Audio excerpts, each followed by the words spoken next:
A sea of white t-shirts, all with one strong message. Say no to domestic violence. The crowd of hundreds forming one voice to support men, women and children experiencing family violence in our community. Only half of actual cases of domestic violence are reported, and we thought as a community, if we come together and show our support for those families experiencing domestic violence, that might help them to stand up, to speak up and to get the help they need to begin their lives again. Women's charity Got Your Back Sister, the driving force behind the inaugural event. It encourages women to leave abusive relationships and supports them as they get back on their feet.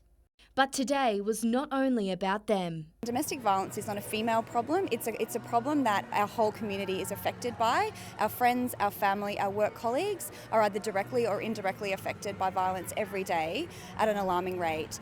Survivor Helen Cummings encouraging more men to join the conversation. We can't do it without them. You know, they are part of this struggle, and I was so glad to see so many of them out in force today with their t-shirts, to stand in front of everyone and see those 1,000 voices with no written. Samantha Long, NBN News.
A Senate inquiry, countless meetings with Defence, even a trip to Canberra. It's fair to say Williamtown residents have been on a rollercoaster ride this past 12 months in their quest for answers to the RAF contamination. We feel numb to the situation. We're numb to Defence's complete, real lack of any substantial action. The Williamtown Residents Action Group has taken matters into its own hands, leading the charge for a class action.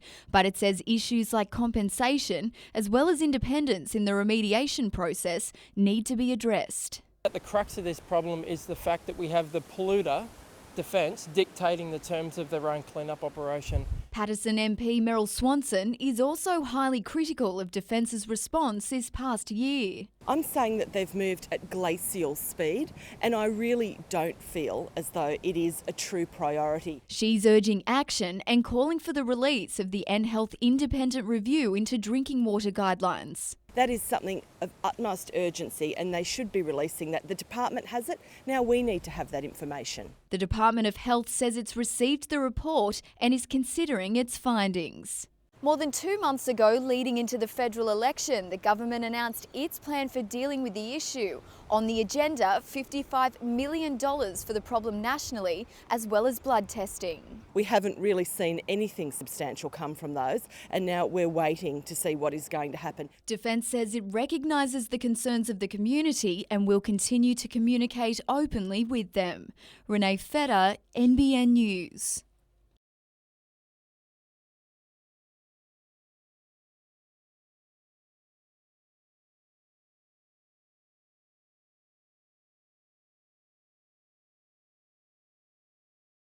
Grease has been done in an arena show before. What it hasn't been done with before is 900 of Newcastle's finest young artists performing alongside a professional cast of about 30 performers.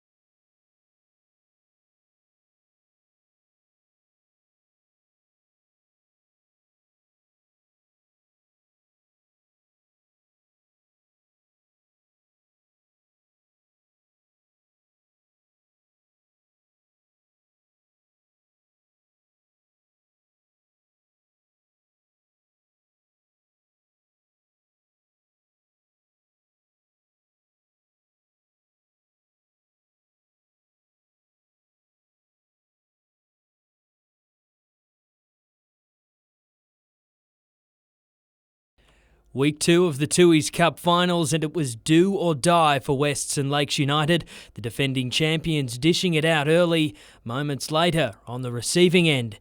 But the Seagulls rallied, Jay Sullivan with a crafty grubber finding Kurtley Hoggett. Down 6 points, the Rosellas hit back, Sam Keenan combining with Peter Mannion for West's first points. A shank, keeping Wests 2 points behind, but some quick hands and the Rosellas had the lead.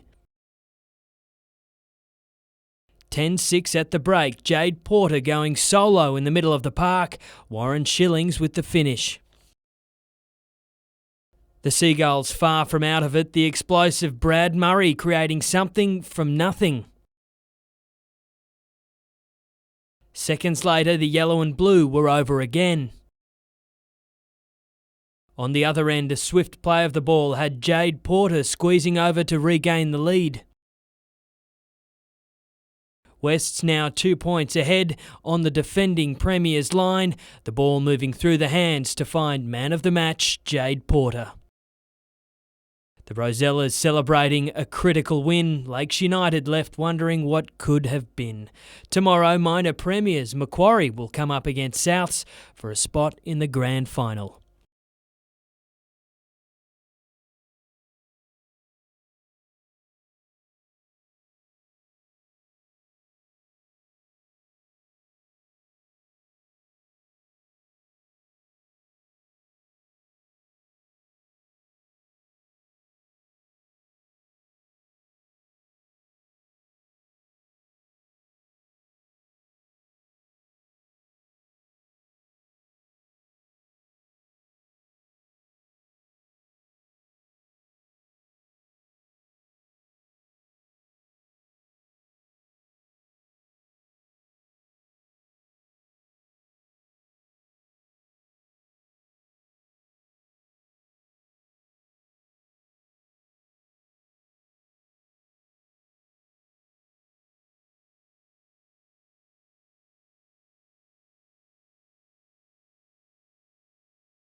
Over 33 years, it's fostered countless artists, a melting pot of talent and creativity. 27 artist studios with 40 artists working here.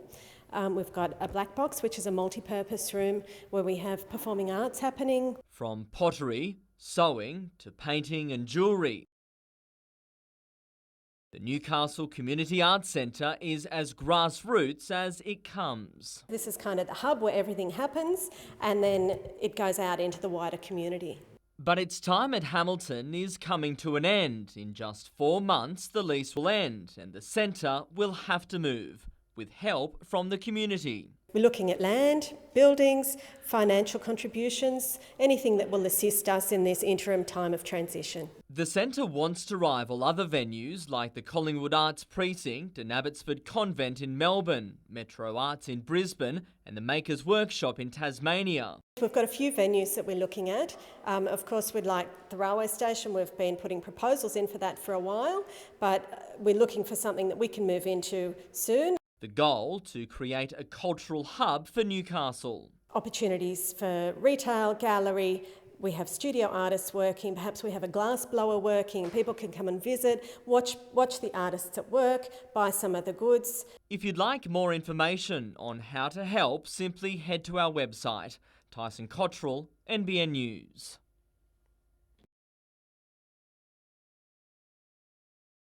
Newcastle City Supermoto taking flight and the event taking off. I think we smashed it right out of the park. And in that park, there was barely any room. The hill was at capacity. I did plan that we'd end up with about 40,000 people because Newcastle is the dirt bike capital of the country. That reputation will be showcased in a big way. The unique Harbourside event putting Newcastle on the world stage. We have telecasted to over 225 million people around the world. So the entire China, Asia is actually watching this in a week's time. The city's already won over the international teams. Most fantastic venue I've ever done the event at. And riders. The big crowd, I like. Even one of Australia's biggest two-wheel stars giving it the seal of approval. Oh yeah, it's incredible. Come along, it's Father's Day, there's so many people out there, it's free. Come and sit on the hill, walk around, there's like bits and pieces going on, like mini trade shows, and it's just a nice event, it's perfect.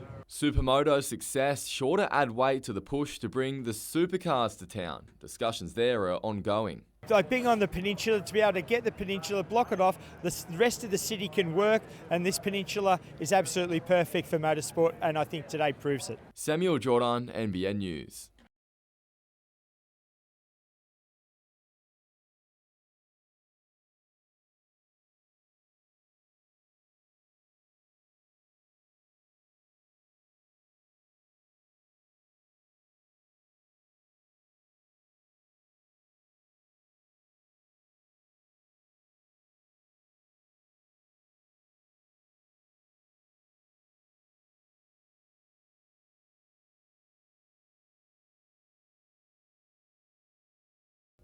The Magic suffered a blow before kick-off with skipper Josh Piddington ruled out because of a knee injury.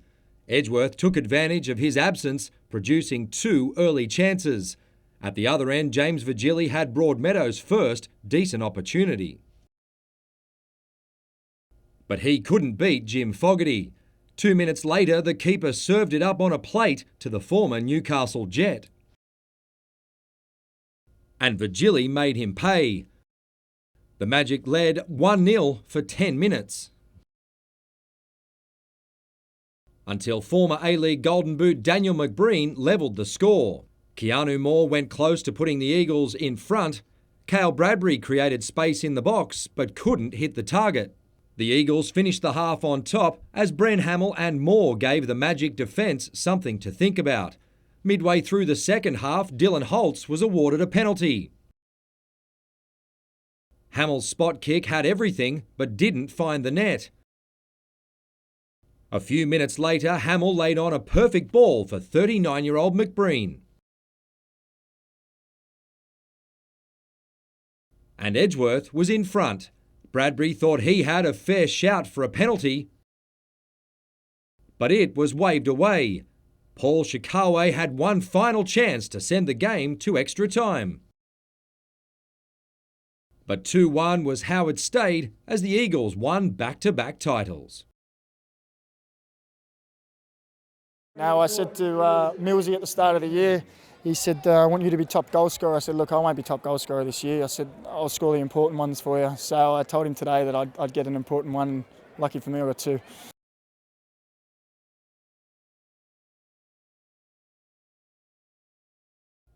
The home side started well. Winger Matt Hay opened the scoring in the corner. Souths eventually hit back as Liam Higgins dived over from short range. Down 6-4, Player of the Year Blake Gallen put the Scorps back on top. Just before the break, Gallen combined with Scott Briggs and Josh Schmiedel to extend the lead. Macquarie started the second half well, Briggs kicking perfectly for Ryan Pywell. South then produced something special to drag the score back to 22-12. With 15 minutes left, Willie Hedder's kick fell kindly and Souths got within 6. But the Scorpions killed off the contest as Schmiedel grabbed a double and Ty Alchin ensured Macquarie was heading back to the grand final.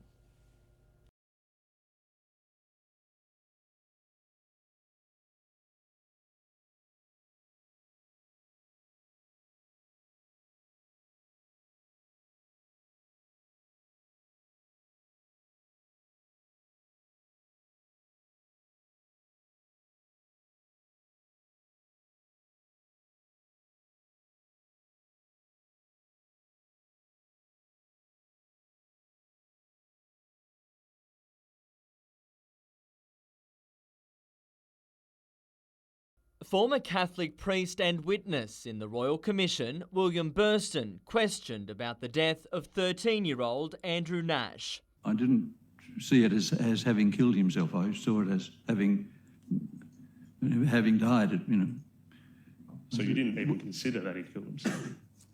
There didn't seem to be any indications that he had. Instead, Mr Burston described the teen's death in 1973 as a prank gone horribly wrong.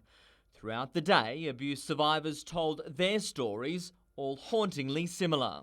Brother Patrick sexually abused me on numerous occasions during that year, but I always wore a tight belt, so he was never able to get his hand right down inside my pants. Former Director of Professional Standards, Brother Alexis Turton, also called as a witness. Brother Turton told the Commission several brothers had admitted to him they'd committed an offence, estimating around 10 people over a 15-year period. When he was asked to provide the names of those who'd come forward, he could offer only 2. Can we give the brother a pen and paper if you'd write the names down of people who admitted to you that they'd committed an offence? You mean... Not quite sure I understand, Your Honour. Tyson Cottrell, NBN News.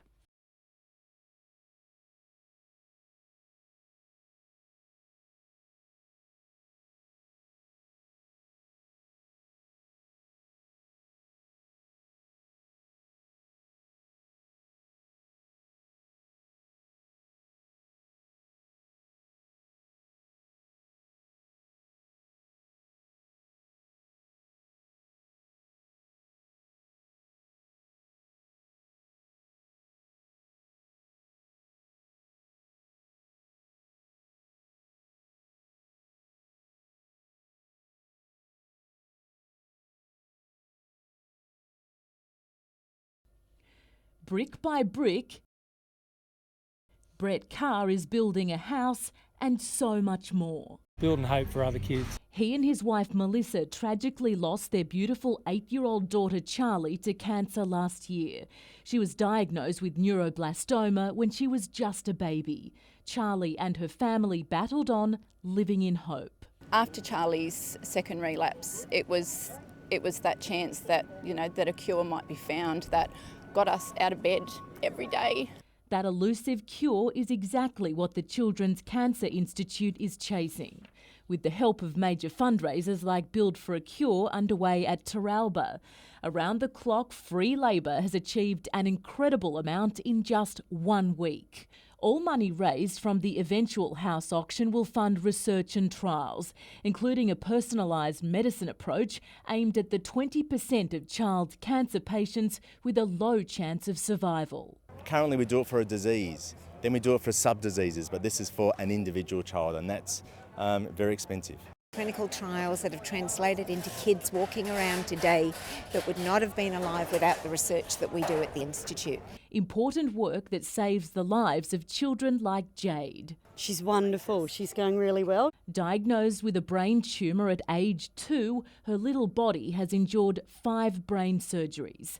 Mum Hayley is ever grateful for the advances in cancer treatment that have helped her precious girl. They had to work together when things weren't working to figure out what they could do to save her. And they did, and that's what they did, and that's why we've still got her. Kate Haberfield, NBN News.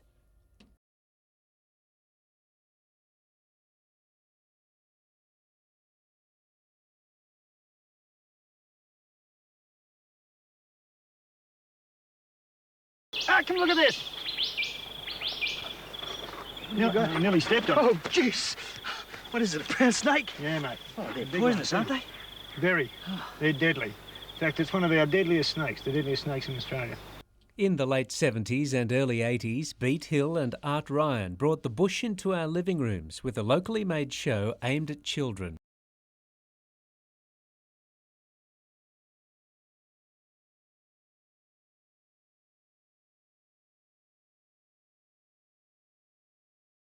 The program won many accolades, including a Logie. In a recent interview, Beat spoke about the show's legacy. I think it was pretty good, and it was fun, and kids did like it. Even now, I'll strike people who are no longer kids, not quite as grey as me, but no longer kids they might be semi-inebriated at the time, but they'll strike up the, beating round the bush thing. Beat continued to work in TV, later becoming an advertising director. He leaves behind a large family, including a partner, brother and 2 children.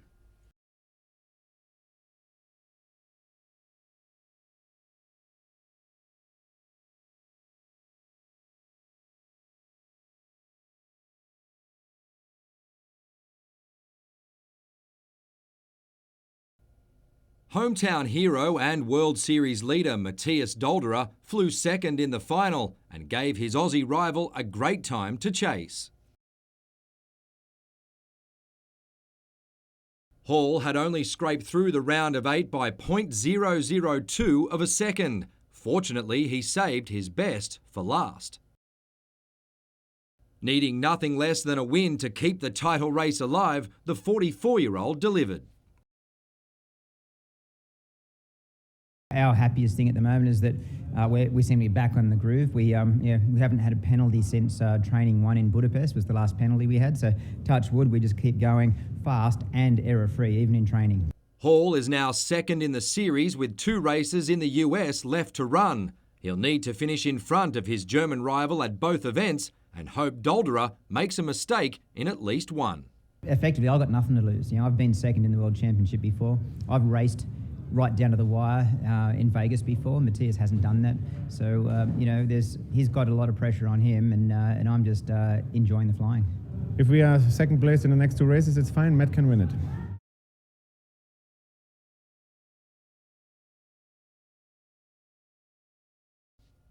Having played 3 games in 6 days and travelled to several cities in China, it was a weary jet squad that arrived back at the club's training base this morning. An undefeated record made the workload easier to deal with. The boys want to come away from there with 3 wins, regardless of the conditions and regardless of what we're positioned in a game. If we were down, the boys really showed that desire and hunger, and that for me is a pleasing thing. The skipper played limited but valuable minutes against Eastern SC and Kitchee SC and is on track to feature in round 1 of the A-League. It's been a long pre-season for me coming back from injury, so yeah, to get on the park and to contribute a little bit was great, and to know where I'm at coming into the start of the A-League season is crucial. Finnish import Alexander Kokko suffered a slight knock in the first game and sat out the next 2 as a precaution. He's the only player in doubt for Sunday's friendly with the NPL Grand Final winning Edgeworth Eagles. Congratulations to them for their result on the weekend, but hopefully they don't party too hard and they'll be good competition for us.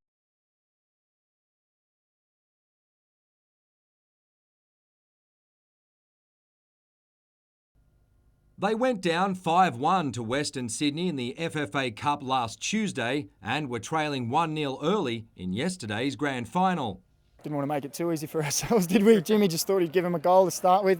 But the Eagles kept their cool. The boys had a point to prove, and very rarely do they go 2 games without, being at their best. And I thought they were deserving winners today. The first team from the Hunter to advance to the FFA Cup's round of 16 has now won back-to-back local premierships and grand finals. I never thought it'd end up like this 2 years ago when I took over, and amazing group of boys, and amazing times now and ahead, hopefully, for the club. Man of the match, Daniel McBreen moved to the region as a child when his father was scouted by Edgeworth. He's happy to mentor the new generation of Eagles, having played his junior and early senior football with the club. They helped me get to where I was, so I want to in turn do this. We've got a lot of young kids here who love the game and would love to go on to play professionally at whatever level or wherever in the world, and I just want to do whatever I can to help them. The coach believes the 2016 Eagles are even stronger than the side that won last year's title. He's confident that upward trend will continue. Oh, mate, everyone's staying, so we've already locked them in, and why wouldn't you want to stay? Zaney and Millsy are already telling everyone I've agreed for next year, so it looks like I'll play one more year and into my 40s then, and we'll see how we go.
At 90 years of age, Audrey Nash is still struggling with the pain caused by child sexual abuse. About 6 months after the Bar Beach accident, on October the 8th, 1974, Andrew took his own life in his bedroom.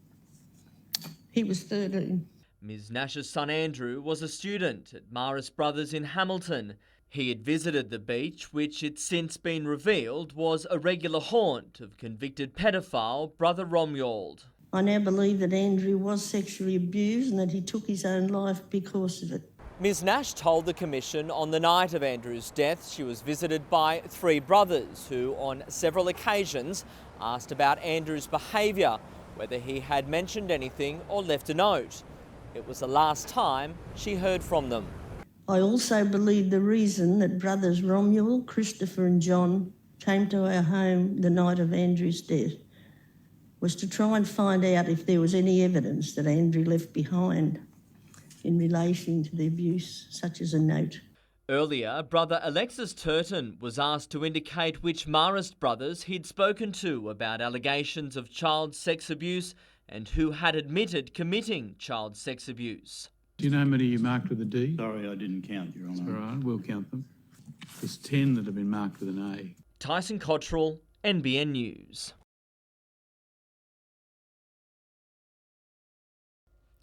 Kelly Mann runs a family-owned dress shop on Beaumont Street. Unfortunately, these days she's rarely run off her feet. A downturn in business has even forced her to lay off staff. We were employing families and now those families are suffering because they're not employed, So in that respect, it's sad. It's really, really sad. Ms Mann and neighbouring business owners are blaming this, claiming the temporary end of the train line at Hamilton is bringing trouble to the area.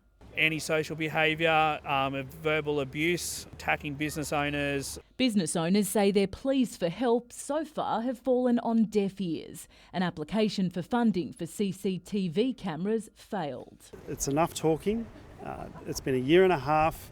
They want some action. The problems are expected to ease when the train line here reopens, but business owners are concerned the street's reputation will be irreparably damaged in the meantime. To say to someone that you've got to wait another potentially 18 months for a problem like this to resolve itself is just incomprehensible. The parliamentary secretary for the Hunter says there's no doubt crime has increased recently. I think if we get the right resources into the region, we've got the best chance of improving the situation there. A round table will be held later this month. Kate Haberfield, NBN News.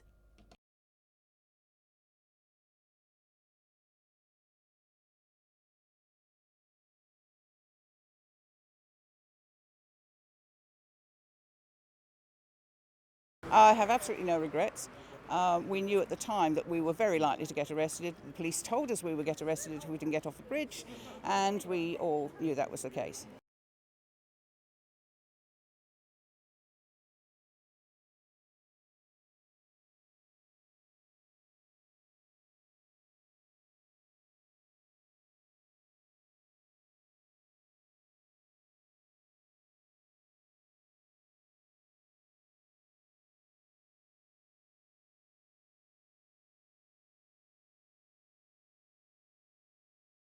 I asked them straight away, was there medical staff brought into it? Was she assessed? And they said no. They felt like she was very intoxicated when it had been their duty of care to take her to a place to get checked out.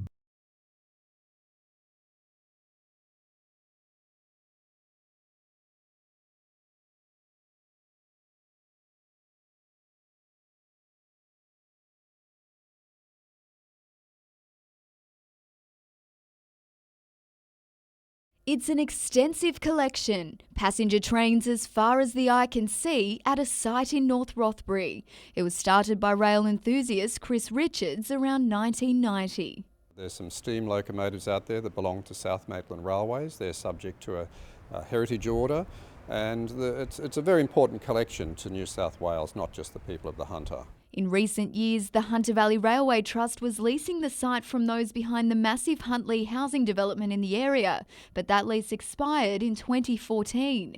Mr. Richards claims Huntley is threatening to evict the trust and get rid of the collection. I and the community will be fighting this as vigorously as possible to make sure that they cannot do this to the collection out there. But Huntley's project director, Stephen Thompson, says that's not the case. Huntley hasn't removed a single carriage and we haven't destroyed a single carriage. Mr. Richards has legal rights to take back any rolling stock until 2017. Mr. Thompson also disputes a claim that Huntley promised to establish a museum for the collection, saying it's not involved in any such negotiations. I understand they're trying to get space at Broadmeadow through the state government.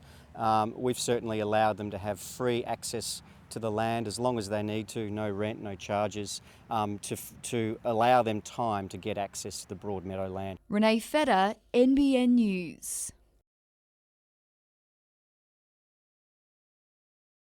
Little Teddy Chesworth is just like any other squirmy 18-month-old.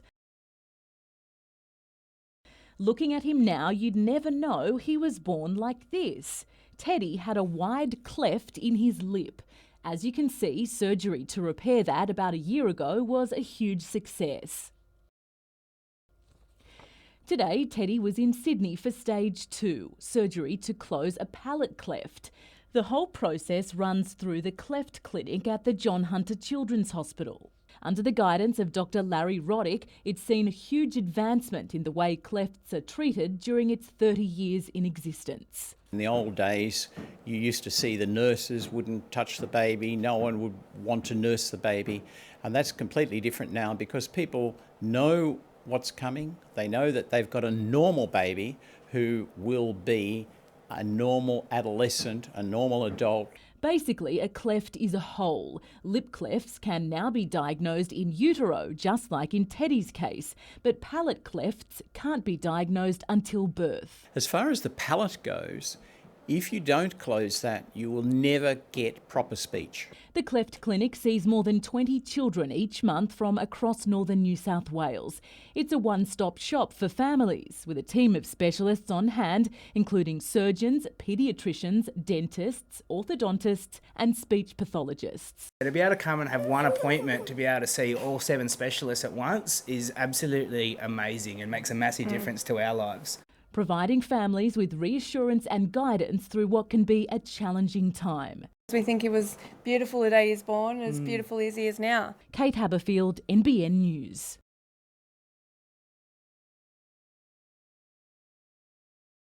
The Jets lost Matilda's midfielder Emily Van Egmond prior to last season and still went agonisingly close to making the finals. Last year, a lot of girls performed very well and other clubs with bigger checkbooks have come knocking. Despite the interest from rivals, Newcastle coach Craig Deans is confident of retaining a host of his star players. Chloe Lagazzo is currently playing in Sweden, while skipper Gemma Simon is in South Korea. Both have expressed an interest in returning to the Jets. American imports Megan Oyster and Caprice Didasco are on duty with Washington, but are also keen to make their way back to the region. They're two that we're still working pretty hard on. It's looking quite good at the moment, but until you get a piece of paper with a signature, it's never good to presume anything. In an obvious blow for the side, 22-year-old Hunter-bred junior Tara Andrews has decided to take a year off to concentrate on university. Her absence could be offset by the addition of a third visa player. As for other locals looking to join the W-League ranks, pre-season trials begin on Monday. If we give them that chance, then they can either take the chance or they can see where they're at and where they need to improve. So that'll happen in the first week or two of training.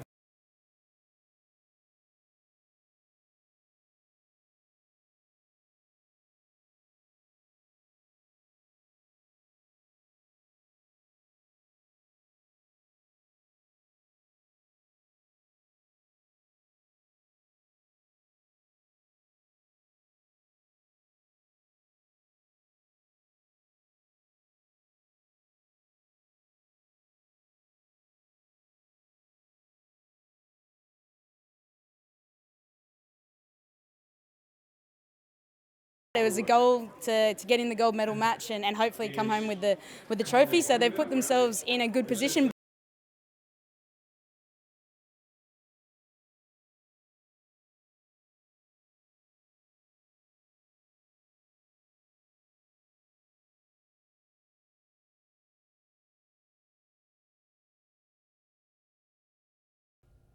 They won't go with him to Europe, but these medals are a great reminder of the success Daniel Collins has already enjoyed as he prepares for his biggest challenge.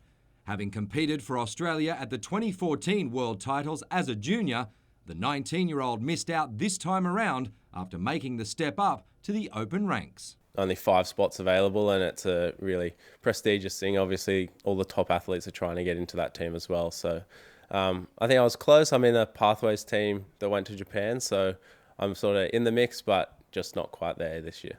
Instead, Collins will compete for Redhead in the inter-club events, which include a surf race, Ironman, board and several pool races.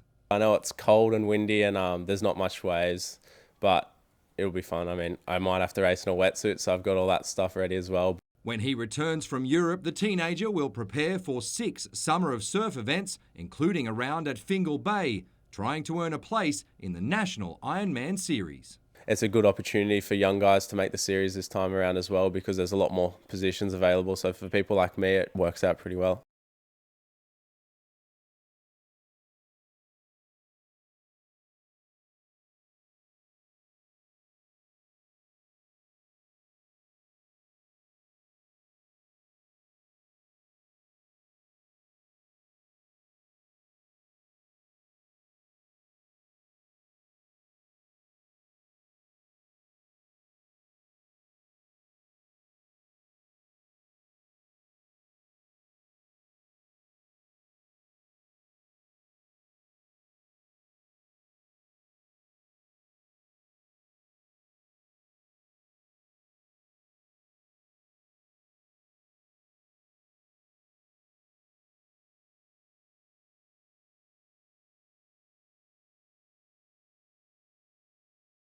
Good evening. The Newcastle Jets have sensationally sacked coach Scott Miller, making the shock announcement just over an hour ago.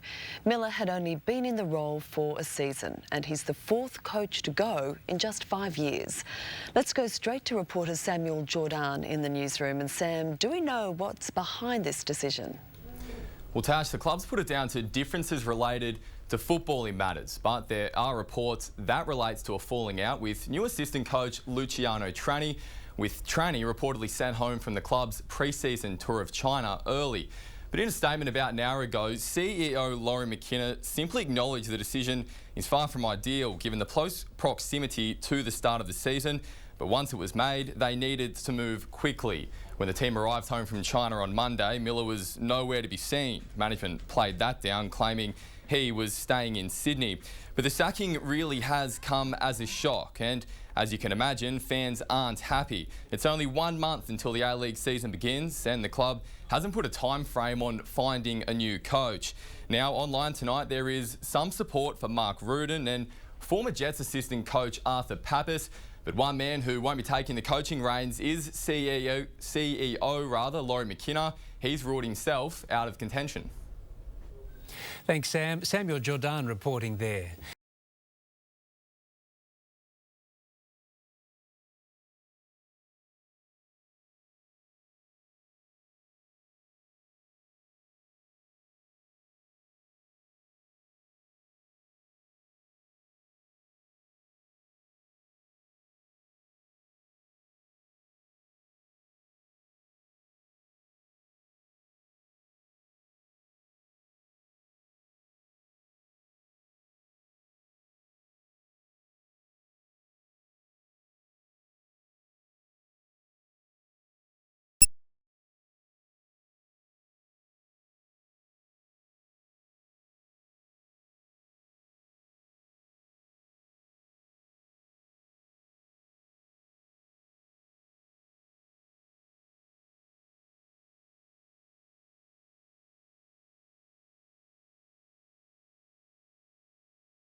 Broken and vulnerable.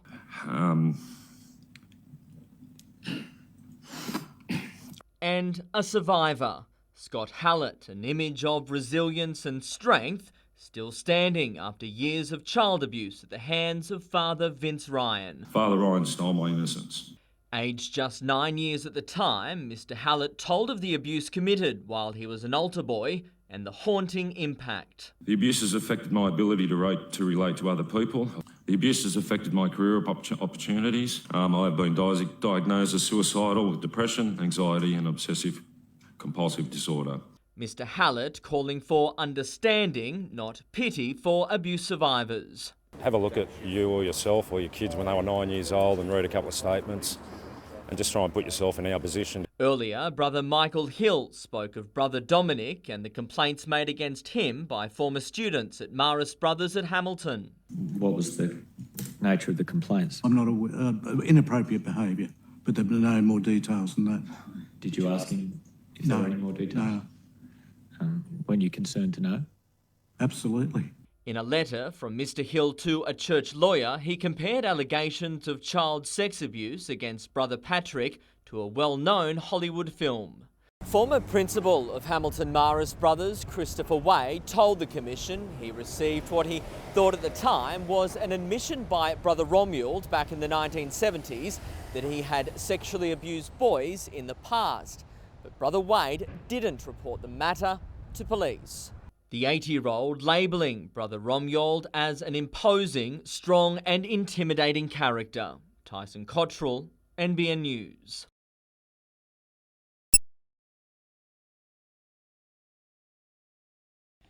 It's a new dawn for the university and for Newcastle. What a wonderful morning it is here. This is the proposal for the rail corridor's first development, another inner-city learning site, this time at Honeysuckle, taking up a car park, the former tracks and a block of state land. There is a tremendous opportunity. You don't get these opportunities very often. Now is Newcastle's time, and my great encouragement is that we work together and seize the opportunity. The Planning Minister's office says any lost parking spaces will be offset by light rail. It is public space that needs to be used for a great public purpose. Here is an opportunity. My encouragement is let's seize it. Today gives a wonderful example of what partnership brings. It's more reason to celebrate for the university. Today also marked the building topping for its new space tower. It's a fantastic outlook. It is a real signature and a landmark addition to the city. Now at its highest point of 49 metres, it's on schedule to be open midway through next year. A project like this is like nothing that I've ever personally experienced before. It's been an extreme beast in such a short amount of time. To have all the structure up and to be really well progressed with the internal fit out of the building is really pleasing for us. 9 stories up and the view is incredible. You can see the entire city, sweeping vistas of Carrington, Stockton and even over to Merewether. It's no surprise that the university is looking to potentially use this space as a function room. Probably not to the public, but on special occasions, you know, with the outlook that this has, we will have a balustrade around it, and you know, for special occasions, we'll make use of it. Samuel Jordan, NBN News.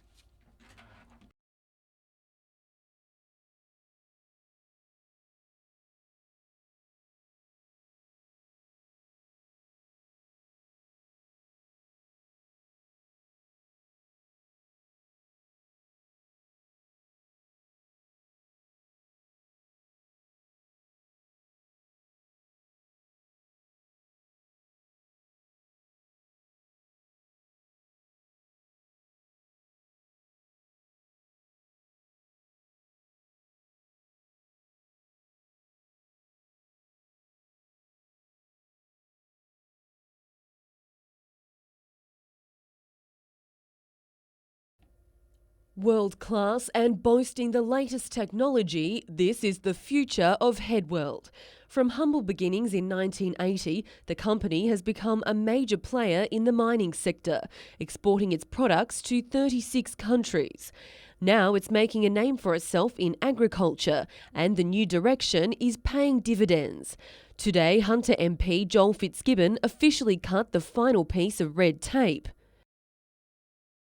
to open Headworld's new centre at Mount Thorley near Singleton. This is a reminder that the coal mining industry has both created wealth in our economy but allowed people to leverage into other manufacturing facilities like this, for example, and in turn created more jobs. The operation employs close to 110 people, many highly trained to program these impressive machines, making everything from ladder systems to truck maintenance equipment. In a downturn, we effectively haven't really downsized our workforce because we've been able to make those transitions. We've lost a few people, but we've now started to employ people because we've got this new centre going. And a focus on innovation is working in the company's favour. We end up with a higher quality product at a lower cost, which makes us more competitive on a global basis.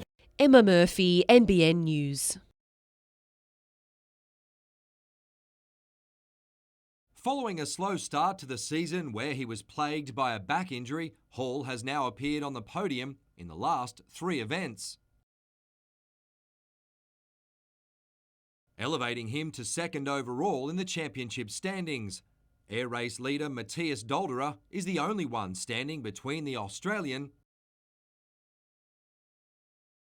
and a maiden world title. We're still good mates. The banter is increasing. There's no doubt about that. And on race day, we're just looking across at each other. But whoever wins the world championship, we're still going to be mates. That's for sure. With races in Indianapolis and Las Vegas to come in October, Hall says the pressure is all on his German rival.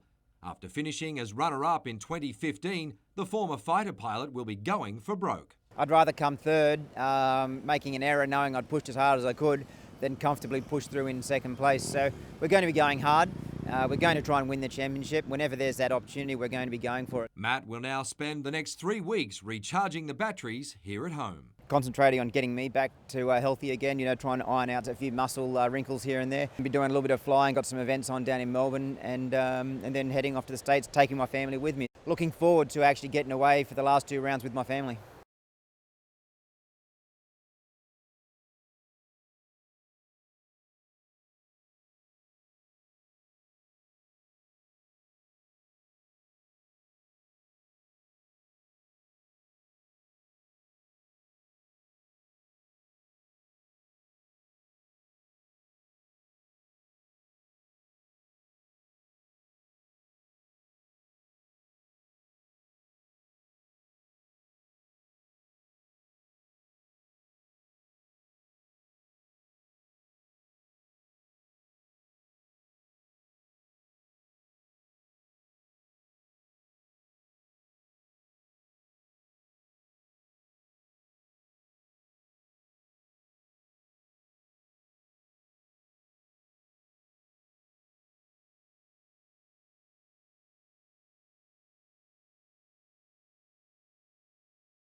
They have 22 hours to do it, so we start at 6 a.m. They have to finish by 4 a.m. in Yarramalong. And then for the 100 miles, which is actually 107.5 miles, more bonus miles, they have 36 hours to get all the way to Patonga.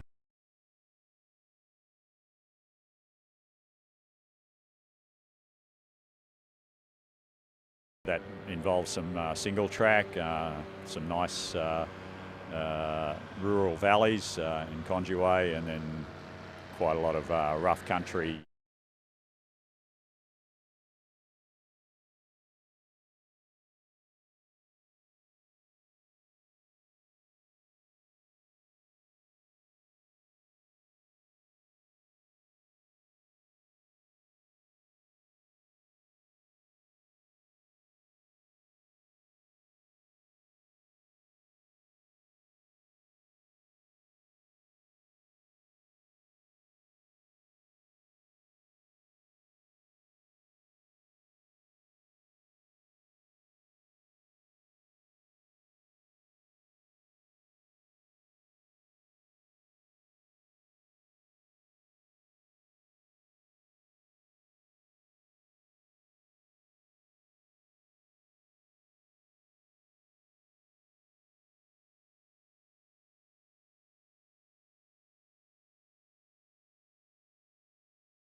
Not for the first time, this Royal Commission.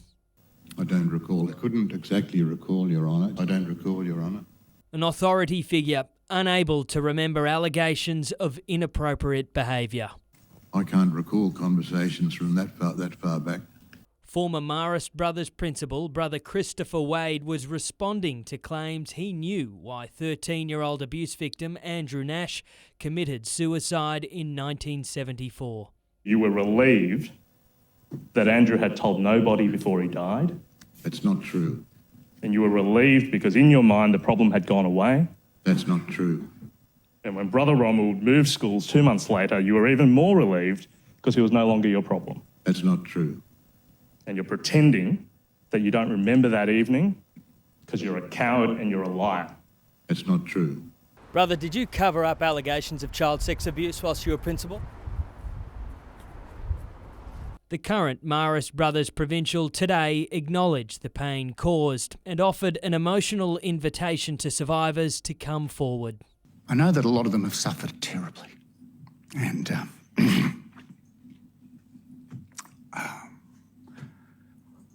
we want to do what we can.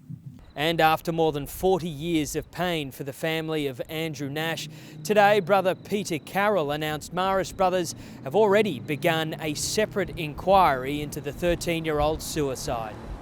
It's very satisfying because now I know for sure. Meanwhile, Commissioner Peter McClellan acknowledged the media's role in sparking the inquiry, particularly the Newcastle Herald's Joanne McCarthy.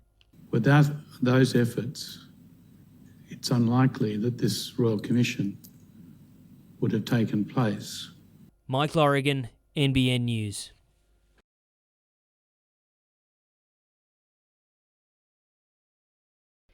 Horrendous. That's how Parliamentary Secretary for the Hunter, Scott MacDonald, today labelled what's come to light at the Royal Commission. In response, the Baird government's provided $66,000 to Lifeline to support victims and their families. This is a lifeline for us. This is awful for the district, and this is awful for the people that have been involved. I think the breach of trust from people in authority in those churches is something that we'll live with for a long, long period of time. Lifeline is preparing for a rise in calls over the next 6 to 12 months. The grant will allow its team of volunteer counsellors to provide 1,000 extra sessions.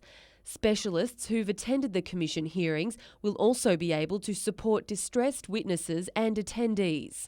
You can see the trauma and the distress that's occurring, the bravery and the courage for those victims to step forward, but it's a ripple effect, you know. So many people have been involved in this. If you or anyone you know needs help, you can contact Lifeline on 131114. Emma Murphy, NBN News.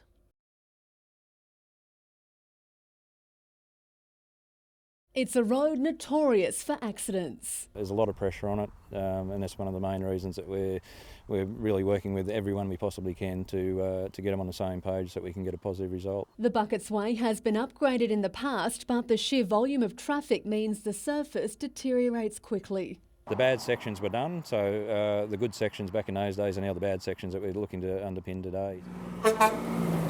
Property owners say the stretch becomes even more dangerous during the holidays, with trucks and tourists forced to negotiate 2 narrow lanes. Advanced Gloucester believes the road needs additional passing lanes, a surface and drainage upgrade and wider bridges to support the tourism, forestry and dairy industries that rely on it. Joint funding applications between the region's councils have been submitted, but the group is calling on the state and federal governments to kickstart priority projects. It doesn't matter which bucket of money you draw the funds from. Let's just get a bucket of money for Buckets Way. State Labor was on hand today to pledge its support, but in a statement, Parliamentary Secretary Kevin Anderson says the stretch is classified as a regional road and any upgrade or maintenance work is the responsibility of councils. Georgina Smythe, NBN News.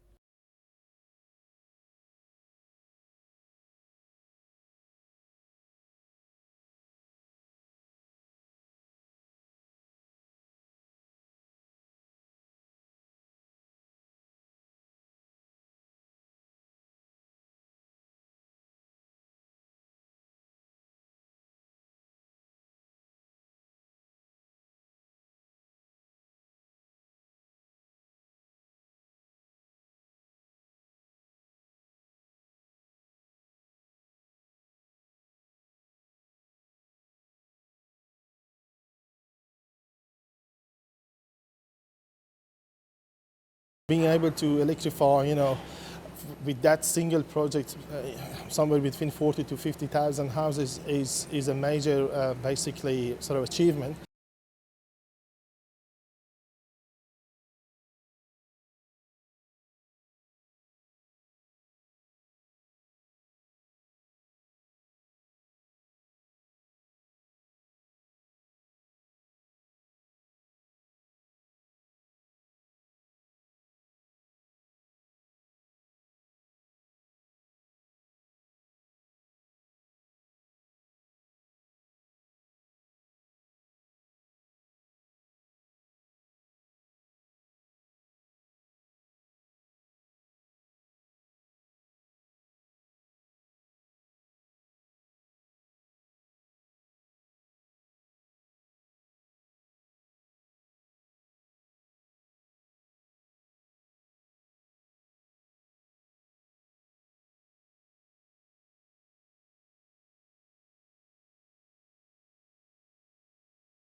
News of Miller's sacking drew an overwhelming response from fans who flooded the Jets' Facebook page with messages of disappointment and frustration.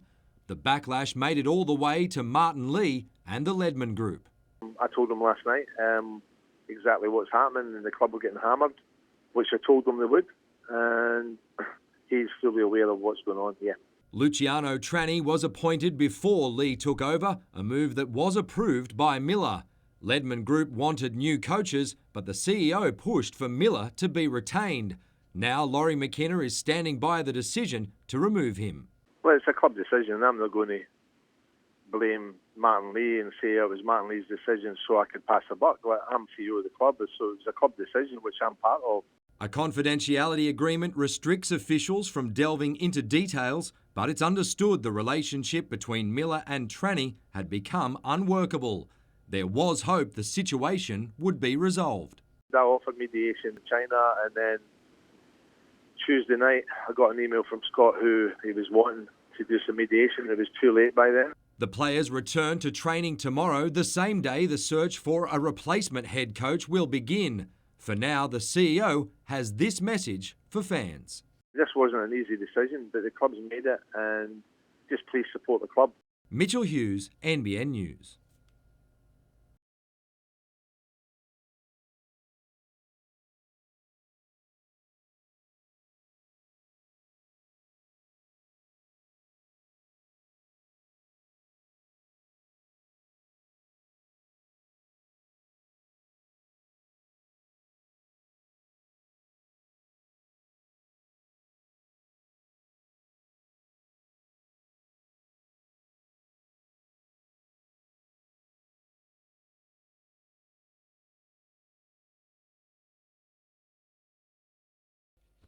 As far as local cricket is concerned, a competitive visit from the former Test captain is a real coup. Oh, it's great for cricket in the area and also the players playing on the day. We've had Australian captains play here before, but normally playing for their state. To have one actually playing at a club ground against the local team, I honestly can't remember it happening. We've got some things we want to achieve out of it, and we need to make sure it's not too big a distraction, because I'm sure there'll be a few people there to watch. Clark is signed to play a string of club matches with Sydney side Wests this coming season. The match against Newcastle will act as a warm-up and also provide a chance for him to see Dutchy Holland, who was attacked at Toronto last month. Robert's a Toronto Life member and stalwart, and he'll be there on the day, so I'm sure they'll catch up during the afternoon. Newcastle rep coach Shane Burley has picked a solid side for the coming season. Belmont's Mark Littlewood is captain, while James King and Aaron Wivell will make their debuts. We want to achieve a bit more than we did last year. We learned a lot last year. We played against Randwick twice, and they ended up winning it, and we learned a lot of the way they play.